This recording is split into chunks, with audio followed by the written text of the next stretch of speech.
Glória a Deus. Muito bem, amados irmãos, louvamos ao Senhor com vários hinos, né? E agora nós vamos meditar na poderosa palavra de Deus. Gabriel, cadê tu? Fica com o dedo no gatilho aí, porque nós vamos ler hoje algumas referências bíblicas, tá?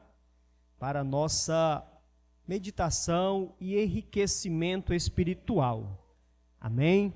Glória a Jesus. Nós lemos, irmãos, a palavra do Senhor no texto de Mateus, capítulo de número 12, versículos 38 ao 45, que nos conta sobre o milagre aqui, né, de Jonas. Aleluia. Nós vamos tirar desse ensino, irmão, dessa palavra, um grandioso aprendizado para a nossa vida, né? Para a nossa vida, nós vamos ter bastante para aprender nessa passagem bíblica. Antes de chegar aqui, o Senhor Jesus faz vários ensinos sobre a sua gloriosa palavra, os milagres que ele realizou, né? A blasfêmia de aqui alguns fariseus e também sobre a árvore, né? E os seus frutos, que o Senhor Jesus, ele fala da árvore que é conhecida pelo seu fruto. A árvore boa, logicamente que o seu fruto é um fruto bom, porém, a árvore que não é agradável, logicamente que o seu fruto também não vai ser agradável, não vai ser comestível, não vai ser bom ao paladar. E nessa noite, essa última sessão do capítulo, na penúltima sessão do capítulo 12 de Mateus, nos chama bastante atenção por esse ensino do Senhor Jesus para aquelas pessoas que estavam ali ouvindo, né? E ali os fariseus e os escribas querendo colocar Jesus em prova, tentando Jesus em palavras, né? Para ver se conseguia fazer Jesus errar nos seus ensinos ou de alguma forma contrariar o que ele estava ensinando para a multidão.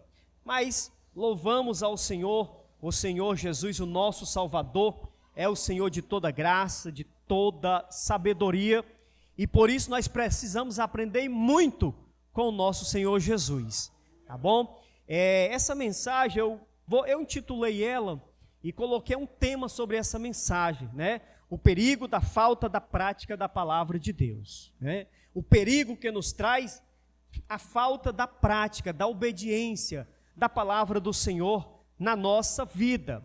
E antes de a gente entrar aqui, eu queria que os irmãos entendessem bem, né? O que é um escriba, o que é um fariseu, né? O que é um templo, o que é uma sinagoga. São palavras que são bastante utilizadas na nossa igreja, aliás, na nossa Bíblia, e muitas vezes as pessoas não sabem o que é, mas o que é um escriba? O que é um fariseu? O que é uma sinagoga? Algumas pessoas até acham que a sinagoga é um templo de adoração, mas vamos entender detalhadamente sobre cada um. Veja bem que nesse texto, dois homens, ou duas autoridades, eles interrogam Jesus, fazem perguntas para Jesus, tentando colocar em prova. E os dois, eles eram considerados, era classe, primeiro de fariseu e o outro de escriba. Então vamos lá, quem eram os escribas? Os escribas eram doutores da lei, estudantes e intérpretes da Torá, da lei de Moisés. Esses homens, eles escreviam, né? Automaticamente, eles faziam cópias da lei de Moisés para repassar para outras, assim fosse necessário. Então, o que são os escribas? São doutores da lei. São homens que estudam ou estudavam a lei de Moisés e passavam para o povo. E quem são os fariseus? Os fariseus são um grupo de judeus separados dos demais. Por aí você já vê uma diferença. Era um grupo de judeus separados dos demais. E o que era que eles faziam? Ele tinha a própria interpretação da lei, ou seja, os fariseus tinham a forma de interpretar a lei diferente dos outros, tá? E nessa passagem bíblica, o Senhor Jesus ensinando, estava lá esses homens acompanhando o ensino de Jesus e tentando colocar à prova, né? Até também os fariseus, eles são chamados de seita, Por quê? Por causa desse método dele de interpretação da lei de Moisés. Ele tinha os seus próprios métodos de interpretação da lei de Moisés, tá? Agora vamos entender qual é a diferença de uma sinagoga para um templo no tempo de Jesus, né? O templo de hoje a gente já sabe que é esse lugar que nós reunimos e que também vai ser o mesmo do tempo de Jesus. Mas vamos ver a diferença. O que é o templo? O templo é um lugar de adoração, realmente, como nós hoje estamos aqui. No tempo de Jesus também tinha um templo para adorar a Deus. E o que é a sinagoga? A sinagoga já era diferente, era um lugar de reunião. As pessoas se reuniam naquele lugar para oração e comunhão. O que é a comunhão aqui? Vocês se lembram que em Atos dos Apóstolos diz que a igreja estava junto, tinham tudo em comum, e tinha comunhão, pronto. Era o momento em que as pessoas, os irmãos se reuniam num determinado local para orarem e para ter aquele momento de comunhão. Pode ser aquele momento, por exemplo, café. A igreja hoje faz escola dominical e tem um café. A sinagoga era um local especificamente para isso, né? Que as pessoas se reuniam para conversar sobre algum assunto e também a oração e aquele momento de comunhão entre os irmãos. Então, está aí explicado para os irmãos o que é um escriba. Se alguém perguntar para você, irmão Francisco, o que é um escriba? Me diga o que é um escriba. Você vai saber dizer, irmão Francisco Alves. O que é um fariseu? Aí você vai saber também. Há um tempo atrás eu trabalhei na feira, essas feiras que tem nos bairros, e geralmente feirante, assim como peão de obra, o meu Manel sabe, são muito gaiatos. São gaiatos demais. E lá na feira tinha um lá que eles chamavam de fariseu. Ei, fariseu! Só que era uma forma deles brincar. Na verdade, o fariseu aqui é um entendido, né, da lei de Moisés, que tinha a própria interpretação do grupo deles, que também era uma seita, tá bom? Então, vamos pensar aqui também, entrando nesse texto sagrado que nós meditamos na palavra do Senhor, que lemos inicialmente sobre esse assunto que o Senhor Jesus trouxe. Veja bem, inicialmente eu falei e coloquei um título para essa mensagem, diz: o perigo da falta de prática da palavra de Deus. Veja bem, eu falei de fariseus e eu falei também de escribas, homens bastante entendidos, mas vejam só, eram altamente conhecedores, mas não praticantes. De que proveito tem a pessoa conhecer, mas não praticar? Não tem proveito algum. Esses homens eram doutores da lei, porém não praticavam nada daquilo que eles sabiam. Seu conhecimento era vão, porque nada disso, nada daquilo que eles aprendiam, eles praticavam. E a palavra do Senhor nos ensina, e aí eu já vou pedir para o Gabriel ficar. Cadê ele? Ele se perde ali por trás dos bancos, ninguém nem vê ele. Vamos lá. Gabriel, já bote aí a referência seguinte. Mateus capítulo 6, versículo 21 e depois o 33. A Bíblia nos ensina, irmãos, que nós temos que ter em primeiro lugar a palavra de Deus. A obediência ao Senhor e aos seus mandamentos.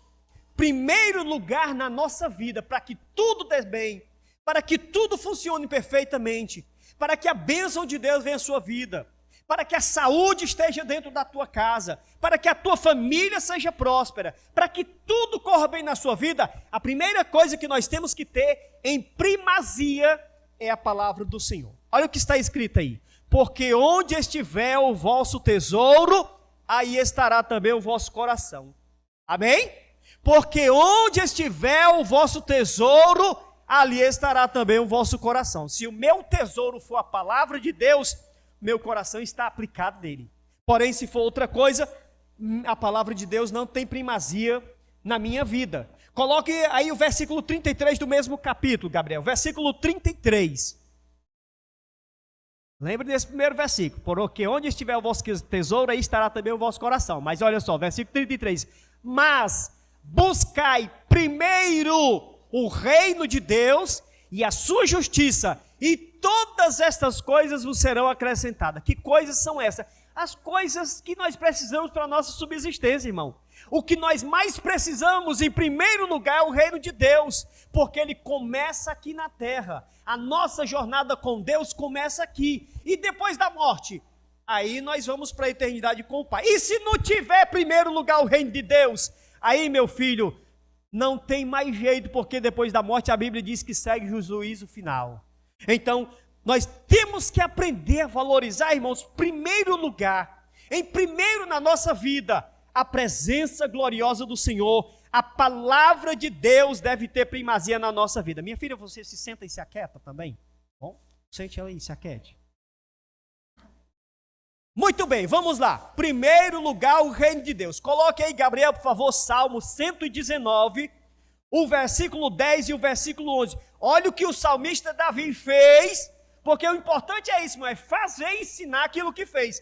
Davi fez e ele ensinou. Salmo 119, versículo 10 e o versículo 11. Gabriel, vamos lá? O que o salmista falou e fez também. Escondi a tua palavra no meu coração para não pecar contra ti. Primeiro, o versículo 10. Com todo o meu coração te busquei. Olha, está no futuro, busquei, não é no passado. Te buscava. Não, está lá no futuro. Olha, te busquei, te busco. Não me deixe desviar dos teus. Eita, vocês não almoçaram hoje não. Não me... Calma, rapaz, tu está muito agoniado, Vaz, deixa lá. Não me deixe desviar dos teus. Os mandamentos do Senhor devem ser o primeiro na nossa vida. Olha o salmista Davi aprendendo e também ensinando para nós. O rei de Israel, o homem mais poderoso dos seus dias. Agora o versículo 11. Escondi. Esconder, irmão, é um lugar que nem todo mundo tem acesso, é só você que sabe. Escondi a tua palavra, olha de novo, a palavra de Deus no meu coração para não pecar contra ti. Como é que vence o pecado? Guardando a palavra no coração, escondendo para que quando o pecado vier, não tem lugar para ele. A palavra de Deus já está lá, não tem mais lugar para ninguém, para o pecado, para nada que desagrada a Deus, porque a palavra de Deus tem primazia na nossa vida. Então olha só, escondi a tua palavra no meu coração para não pecar contra ti. Então, irmãos, essas são regras de ouro para a nossa vida. Você quer ter um tesouro no céu? Você quer ter uma morada no céu? Você quer ter certeza da vida eterna? Guarda no teu coração em primeira a palavra de Deus. Obedece os mandamentos do Senhor. Anda na palavra do Senhor. E eu garanto para você que as bênçãos de Deus estarão sobre a sua vida. A segunda coisa que eu tenho que fazer para que essas bênçãos venham sobre a minha vida, como fundamental e como ouro para a nossa vida, a oração. Palavra de Deus e oração são fundamental na vida do crente. Gabriel, 2 Crônicas, capítulo de número 7, versículo 13 e o versículo 14. Olha o que está escrito nessa passagem bíblica sobre a oração. Aleluia, se o meu povo, que se chama pelo meu nome, aí, se humilhar e orar e buscar a minha face e se converter dos seus maus caminhos, então eu ouvirei do céu, aleluia, perdoarei os seus pecados e sararei a sua terra. Isso é uma oração. Quando Salomão estava consagrando o templo ao Senhor, ele fez essa oração e Deus falou para Salomão e diz para o povo, Salomão, se o meu povo, que se chama pelo meu nome, se humilhar e orar e se converter dos seus maus caminhos, aleluia, então eu ouvirei do céu a sua oração, perdoarei os seus pecados, sararei a sua terra. Gabriel, nada? Me ajuda aí, Vaz, tu está devagar no gatilho aí. 2 Crônicas, capítulo 7, versículo 14, 13 e 14. A oração é vital para a nossa vida, irmãos. Sem oração, você já ouviu essa frase? Já? Sem oração não tem vitória. Sem a oração é impossível alcançar a vitória, porque a oração é a chave que nos garante a vitória. É através da oração que o Senhor Jesus ouve e nos responde do céu.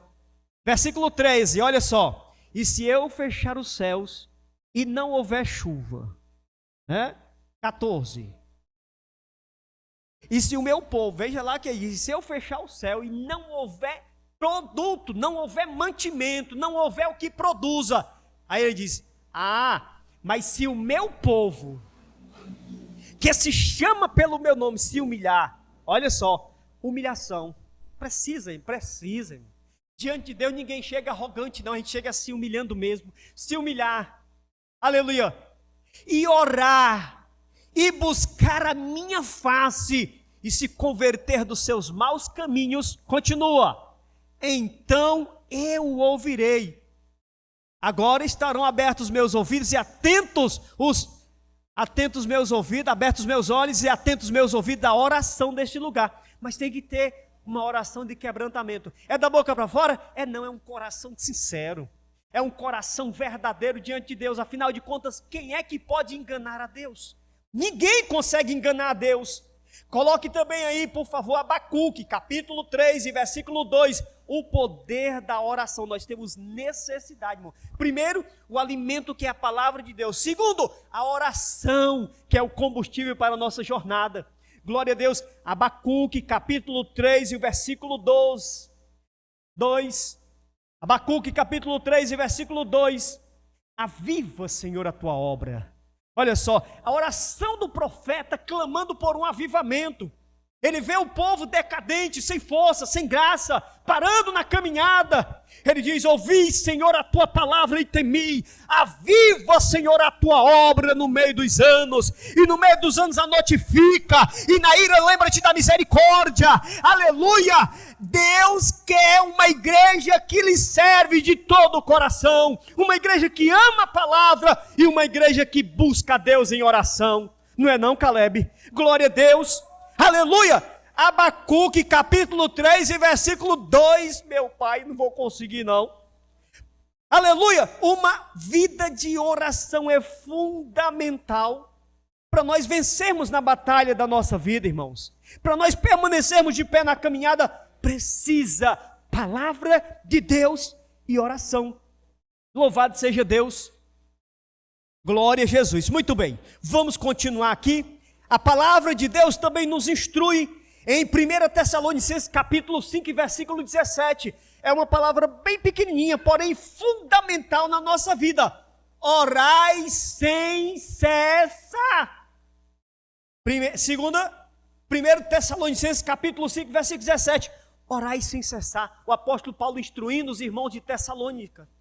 Lá de Tessalonicenses, irmãos, orem sem parar. Ore sem parar, em todo momento você anda orando, vai jejuar orando, vai para o trabalho orando, vai se deitar orando, está lavando a louça orando, está varrendo a casa orando, aonde tu for, esteja a tua vida em oração diante de Deus.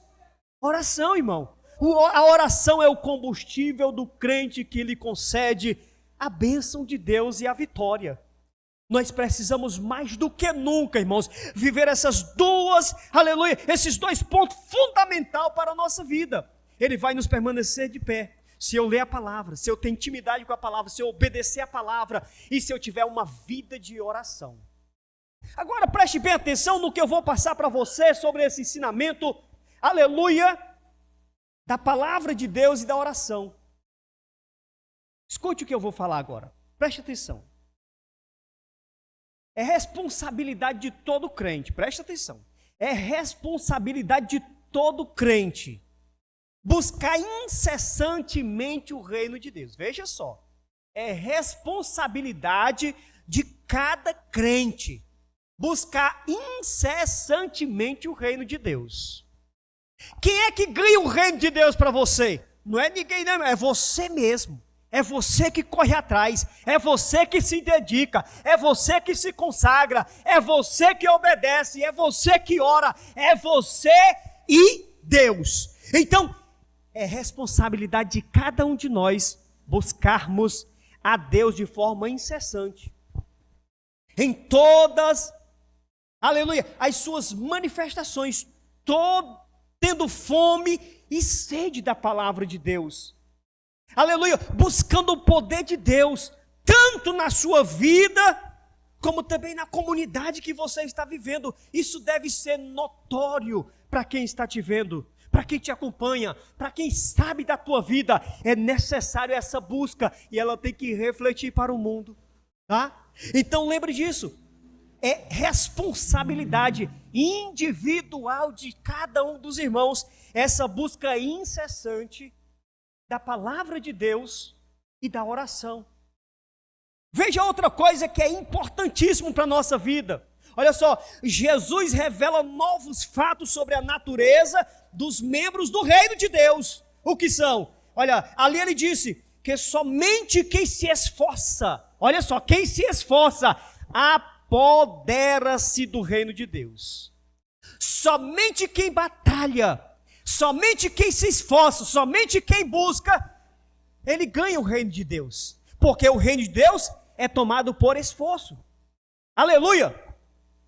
Olha o que ele continua dizendo. Os tais movidos por Deus, escuta, irmãos. Os tais movidos por Deus resolvem romper com as práticas pecaminosas e imorais do mundo e seguem a Cristo, a sua palavra e seus justos caminhos.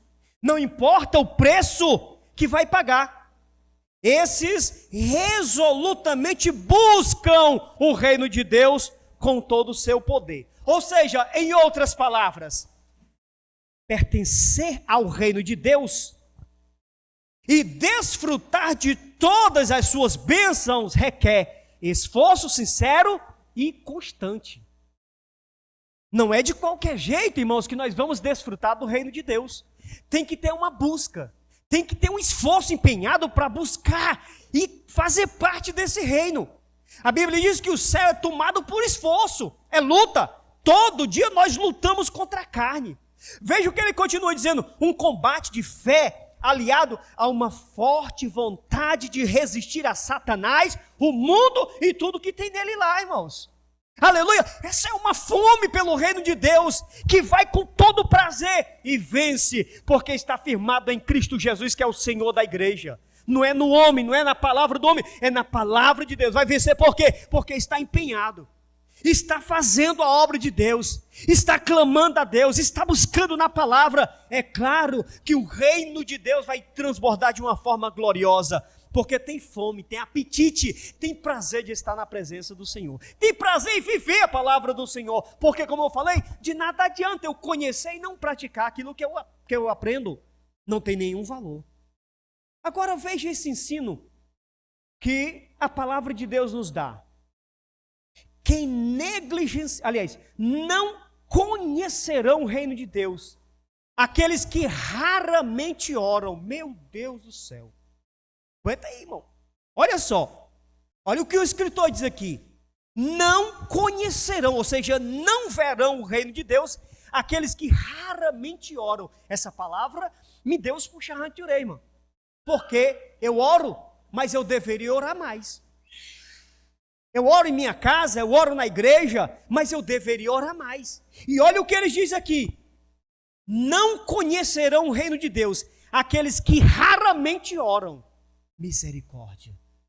Vamos continuar, olha o que ele diz aqui, ó.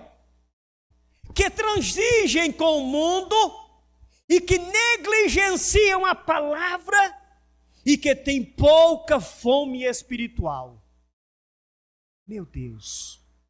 Olha como é importante, irmãos, uma vida na palavra, uma vida na oração. É necessário. É por isso que eu falei, isso aqui é vital para as nossas vidas, irmãos. É vital para a nossa vida espiritual com Deus, para a nossa comunhão com Deus. Aleluia! É para crentes como José. Gênesis, capítulo 39, versículo 9. Se já puder botar aí, Gabriel, eu agradeço. Gênesis, capítulo 39 e o versículo 9. Quem é que entra no céu? Crentes como José do Egito. Foi provado? Foi. E pensam numa aprovação, né? O reino de Deus são para pessoas como essa, irmão. Olha a característica de quem vai morar no céu. Aquelas pessoas que não querem nem conversa com o mundo. O pecado quer nem conversa. Olha só.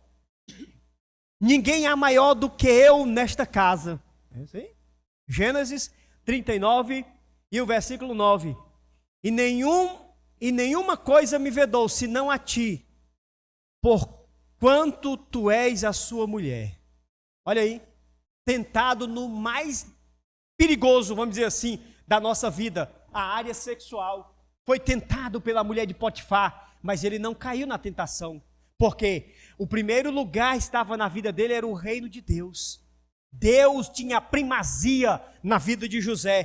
Pode ter certeza que esse homem era um homem de oração, tá? Outra pessoa pode colocar aí também, 2 Samuel, capítulo 12, versículo 7, Natã.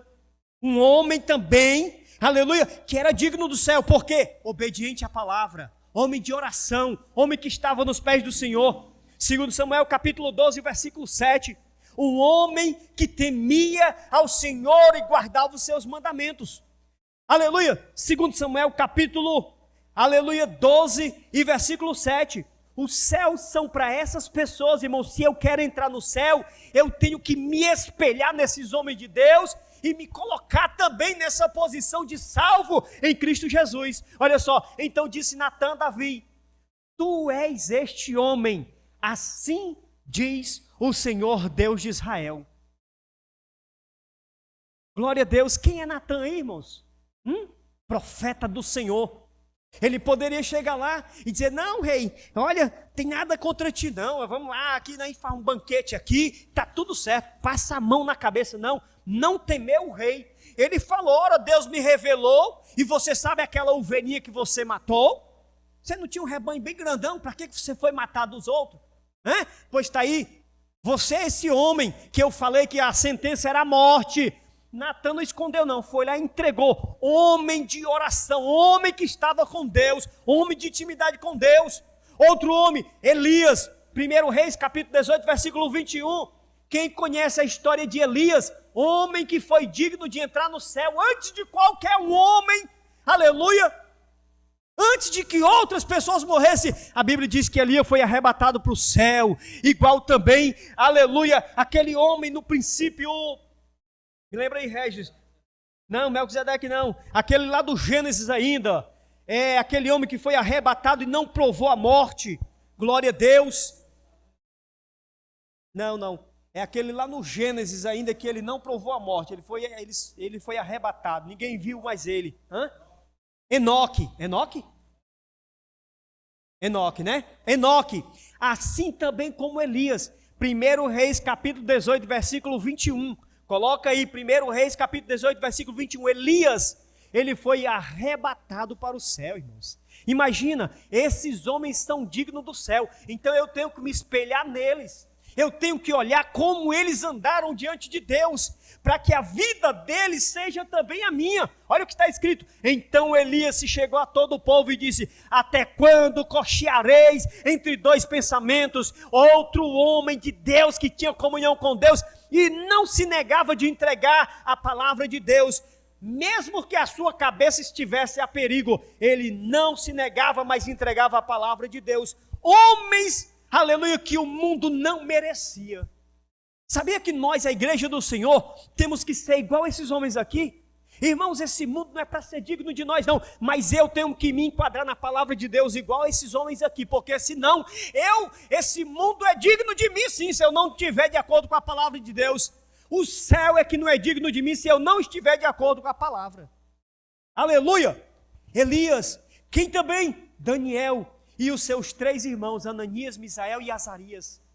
O mundo não era digno desses homens, aleluia, mas o céu era. Glória a Deus. Daniel capítulo 1, versículo 8. Aleluia. Daniel e os seus 3 amigos fizeram a diferença no Império Babilônico e mudaram a história daquele império. Até propriamente o imperador se converteu ao Deus de Daniel, de Ananias, Misael e Azarias. E deixa eu perguntar para você, como é que a tua vida está influenciando alguém para que ele se converta também a Cristo?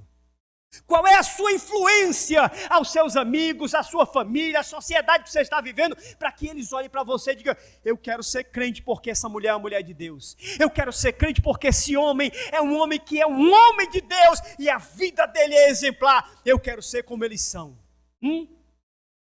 Pergunte para você: o céu é digno de mim? Será que eu sou digno do céu? Esses homens aqui eram. Está aí? Daniel, capítulo de número 1 e versículo de número 8. Daniel e os seus 3 amigos fizeram a diferença. Mudaram a história de toda uma nação. Aleluia! Outro homem também que o mundo não era digno, mas que os céus o recebeu porque ele era digno do céu. Mardoqueu, aleluia, quando estava naquele império de Xerxes, ele estava na porta do palácio, aleluia, o seu inimigo tentou contra a sua vida porque tinha raiva daquele homem de Deus, aleluia, mas a Bíblia deixa bem claro que ele foi exaltado por causa da sua perseverança à palavra de Deus. Um homem que não abriu mão, mesmo que a sua vida estivesse, aleluia, a perigo, ele não abriu mão, mas ele foi até o final, e a Bíblia diz que o rei Artaxerxes mandou vestir aquele homem com a sua própria coroa, a sua roupa real, colocou no seu jumento, aleluia, disse: ande pelas ruas e diga para esse povo, quem é que é digno de ser levantado, aleluia, aclamado entre a nação, aleluia, o povo diz: é esse homem é um homem de Deus. A sociedade tem que olhar para nós, irmão, e ver as qualidades de homens e mulheres de Deus. A palavra de Deus tem que ser o teu norte, tem que ser a tua vida. Mardoqueu também era digno do céu. Aleluia, outra pessoa também que era digno do céu, irmão, que o mundo não era digno dele. Aleluia, Pedro e João. Atos capítulo 4, versículo 19 e 20. Aleluia, Pedro e João subiam juntos ao templo para orar. Olha só, subindo ao templo, quando chega na porta do templo, ali está um aleijado.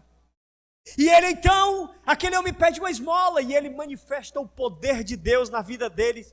Homens que andavam com a palavra de Deus na sua vida, homens que exerciam a palavra de Deus na hora da necessidade. E a Bíblia diz que aqueles homens fazem uma oração e aquele coxo levanta e começa a saltar e glorificar a Deus pelo milagre.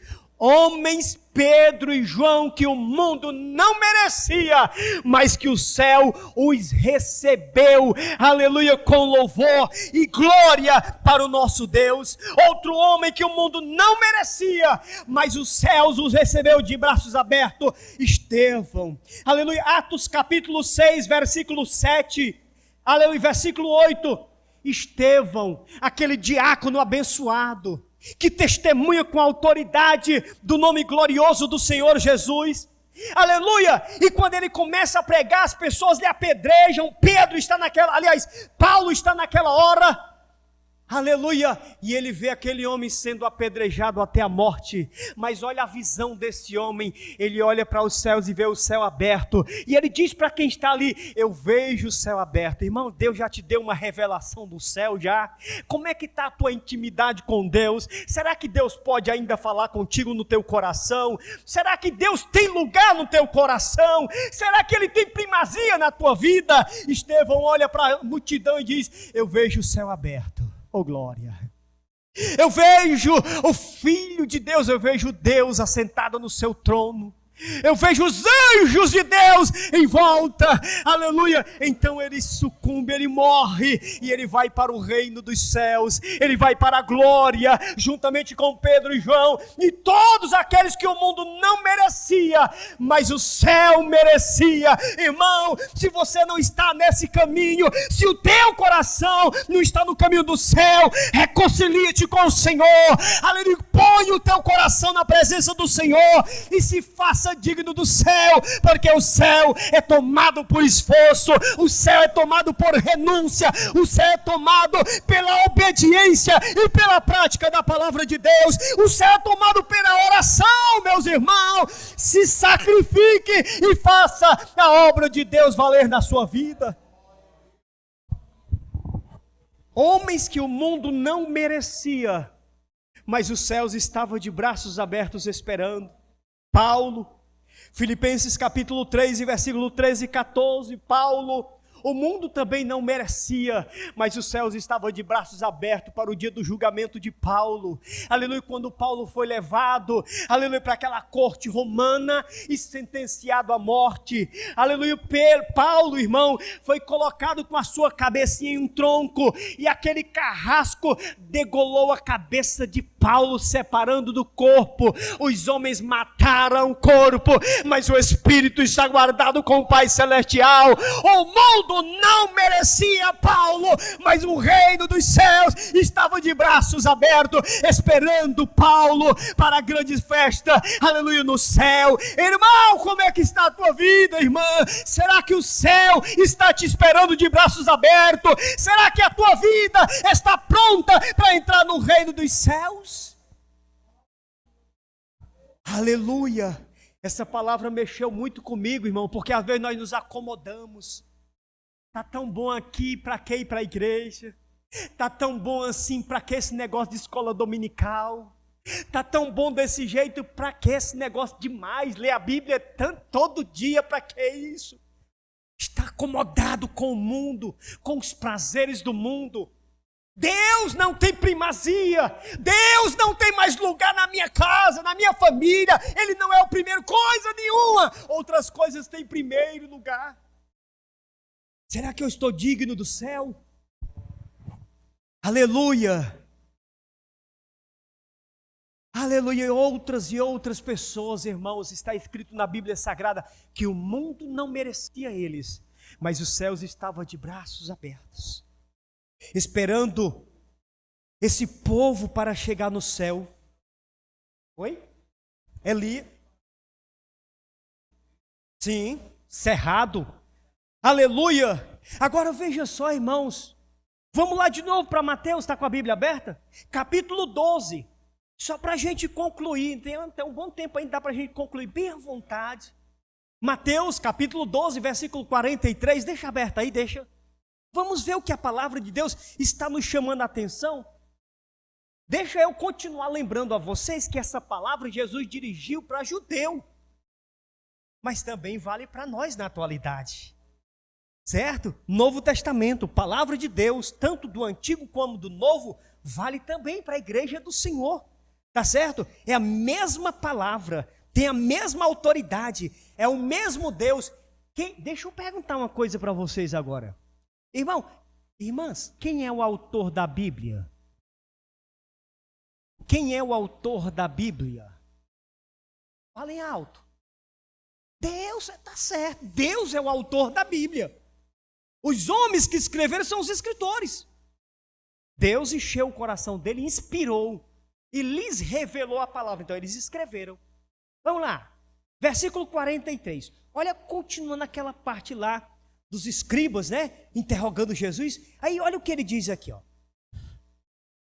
Perdão, volte comigo nos versículos anteriores.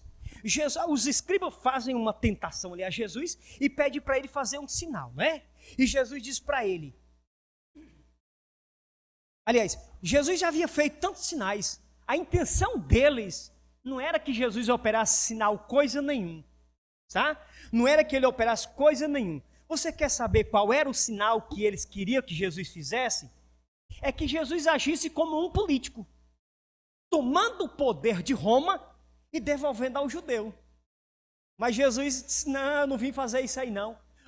A minha pregação é outra, eu não vim fazer política para ninguém. Eu vim pregar o reino de Deus, eu vim trazer o reino de Deus entre os homens. Versículo 39, olha o que ele diz.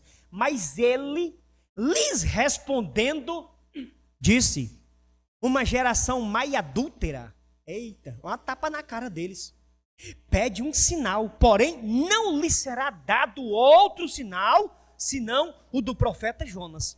Quando Jesus chamou os fariseus e também os escribas de adúlteros, irmãos, ele não estava dizendo que esses homens aqui, eles tinham um caso com outras mulheres que não fosse a deles não, viu? Porque eles eram fiéis às mulheres deles.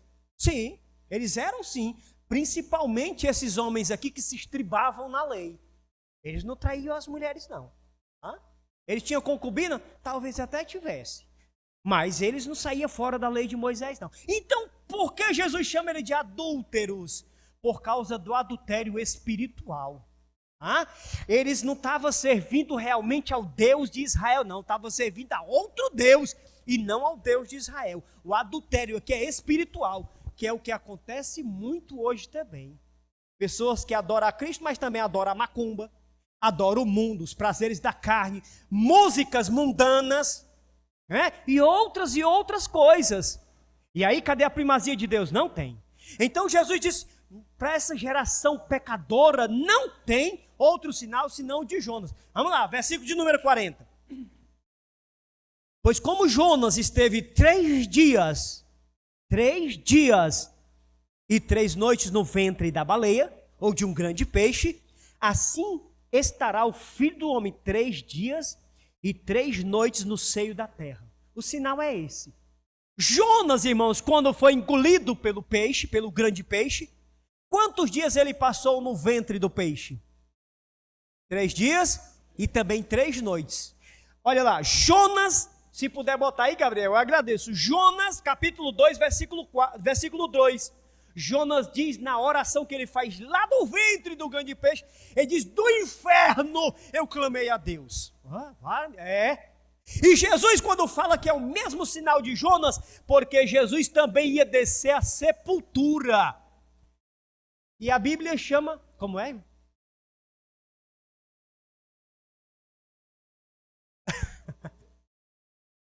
Quando Jesus falou da sua morte, ele falou que também ia ser sepultado, não ia? Está aqui, versículo de número 41, né?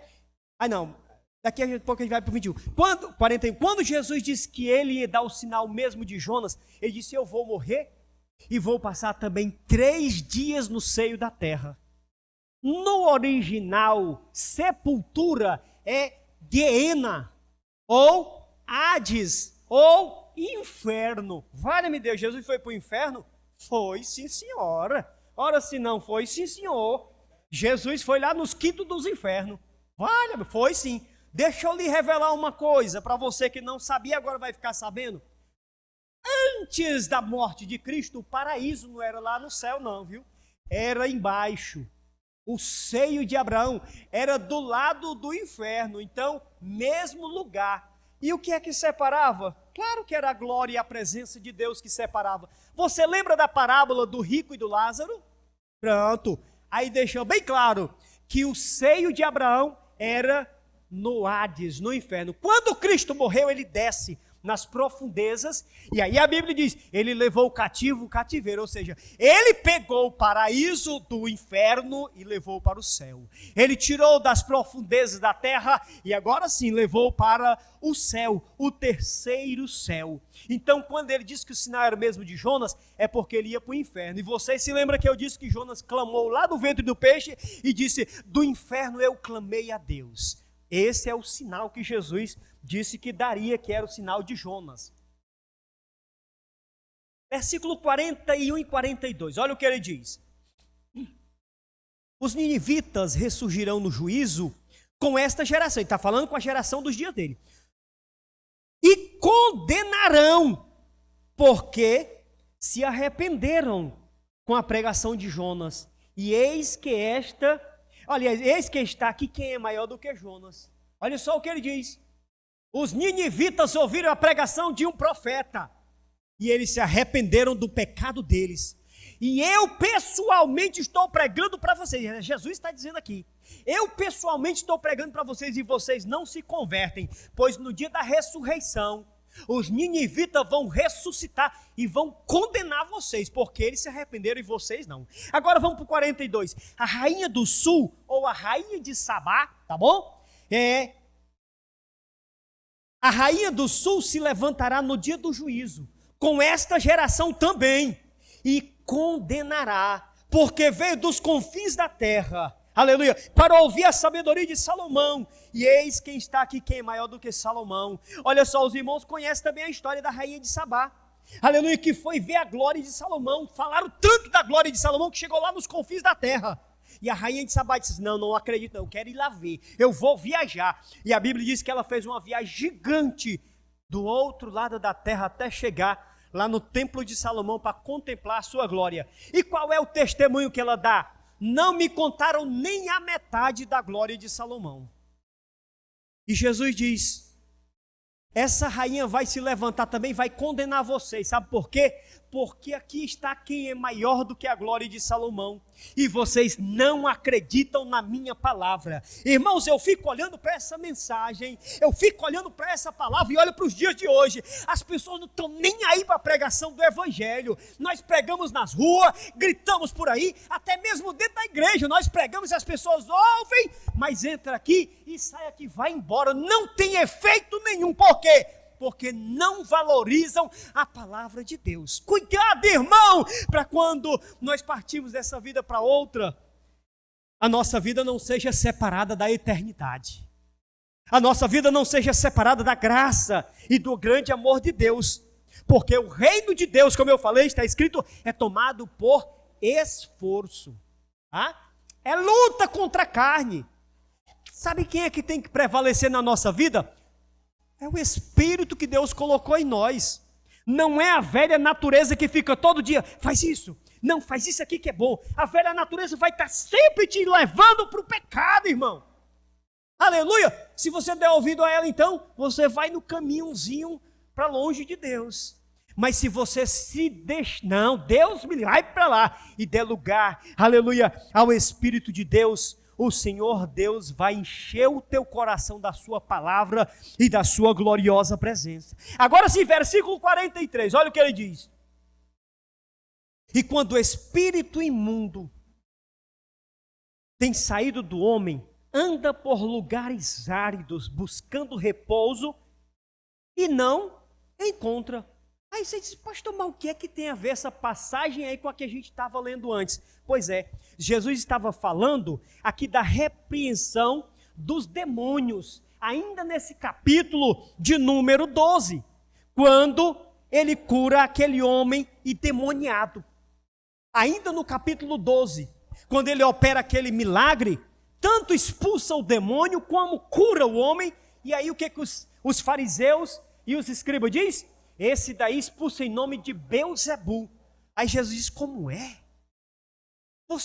Qual é o império que prevalece, estando ele contra si mesmo? Jesus fala isso. Qual é a casa que subsiste de pé? Se a família for contra ela mesma, ela vai se destruir. Aleluia! E então Jesus continua aqui. E ele diz, quando o espírito imundo tem saído do homem, veja só, quando você se converteu a Cristo, aquele espírito maligno que operava em você foi expulso. Por quê? Porque a presença de Cristo entrou. A presença de Deus está na tua vida. Agora veja só, ele anda por lugares áridos buscando repouso e não encontra. O que é que ele faz? Versículo 44. Então diz, olha o cão falando com os comparsa dele. Rapaz, vamos fazer o seguinte, o diabo falando com seus amigos. Olha o que ele diz. Voltarei para a minha casa. Como é que ele diz que a casa lá é dele se Jesus entrou? É porque pode ter certeza, irmão, o diabo não sabe o que Deus coloca na sua mente, o seu pensamento com Deus, mas o que a tua boca solta, o diabo sabe, tá? Aqueles palavrões, aquela prática pecaminosa, a desobediência à palavra, tudo isso que você solta, o diabo está só captando. Aí ele disse assim, eu vou voltar para minha casa, porque agora eu já sei que tem lugar para mim lá. Cuidado, irmãos, cuidado, irmã, com o que nós estamos fazendo, com o que nós estamos deixando de fazer com relação à palavra. Ah? Olha só, voltarei para a minha casa, de onde saí, e voltando acha desocupada, varrida e adornada. Por quê? Parece até organização, não é verdade? Mas é não. Esse termo que é utilizado aqui, achando desocupada, é porque Cristo não mora mais lá não. O dono da casa, ou seja, a casa expulsou o dono de lá.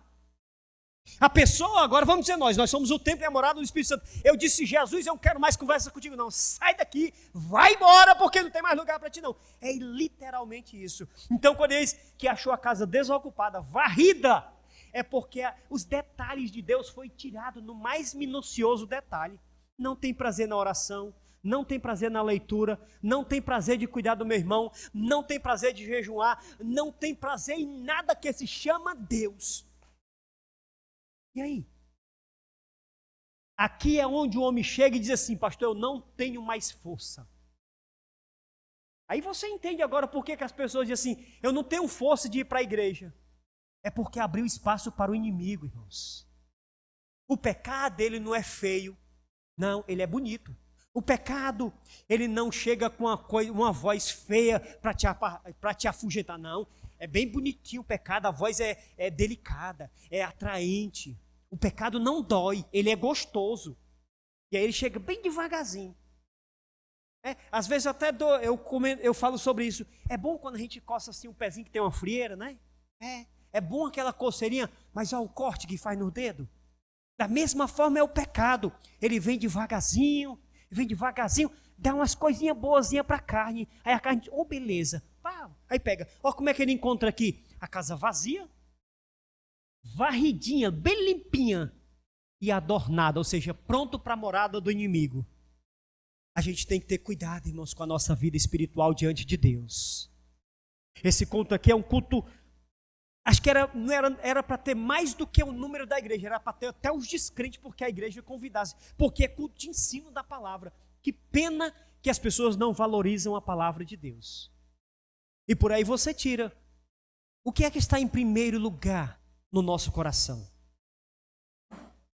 Muitas vezes as pessoas vêm para o domingo, para o culto, para ser espectadores. Eita, hoje eu vou para o culto para me ver como é que vai ser. Como é que a fulana vai cantar, como é que ela vai vestida, como é que ela vai estar pintada, como é que é isso, como é que é aquilo.